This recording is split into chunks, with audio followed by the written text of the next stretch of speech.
त्र्यंबकेश्वरचा कायापालट करून येथे जागतिक दर्जाच्या सोयी सुविधा निर्माण व्हाव्यात, श्रद्धा, सुरक्षा आणि सुव्यवस्थेचा एक नवा आदर्श उभा राहावा, ही महाराष्ट्र राज्याचे लाडके मुख्यमंत्री माननीय श्री देवेंद्रजी फडणवीस साहेब यांची दूरदृष्टी आहे.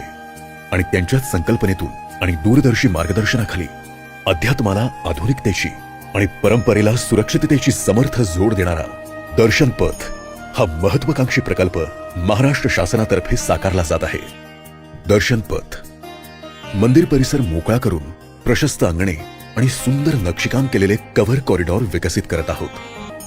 शिवदर्शन संकुल श्री गोरक्षनाथ मठाच्या 5 एकर विस्तीर्ण जागेवर नियोजित हे 2 मजली दर्शन संकुल एकाच वेळी 9000 भाविकांची क्षमता असलेल्या या वास्तूत एकूण 14 भव्य सभागृहे प्रस्तावित असून तळमजला सशुल्क तर पहिला मजला विनामूल्य दर्शनासाठी समर्पित असेल.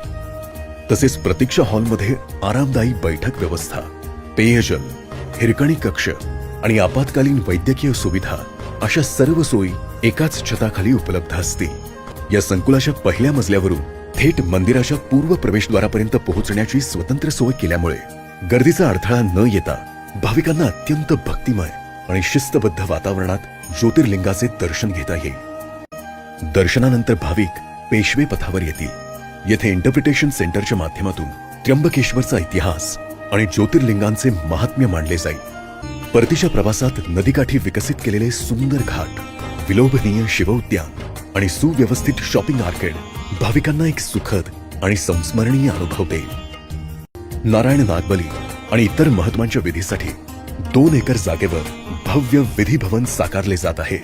कुशावर्त कुंड ते मंदिर या ऐतिहासिक शाही मार्गाचे प्राचीन मंदिर स्थापत्य शैलीनुसार पुनरुज्जीवन केले जात आहे. या प्रकल्पाचे सर्वात मोठे वैशिष्ट्य म्हणजे त्याची उभारणी ही त्र्यंबकेश्वर मंदिराच्या प्राचीन परंपरेला साजेशा अशा ब्लॅक बासाल्ट स्टोन आणि पारंपरिक मंदिर वास्तुशैलीत केली जाणार आहे.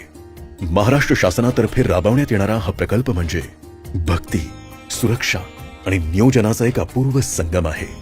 कुंभमेळ्याच्या पार्श्वभूमीवर सज्ज होणारे हे नवीन त्र्यंबकेश्वर प्रत्येक भाविकाचा प्रवास सुखकर, सुरक्षित आणि आध्यात्मिक समाधानाने परिपूर्ण करेल.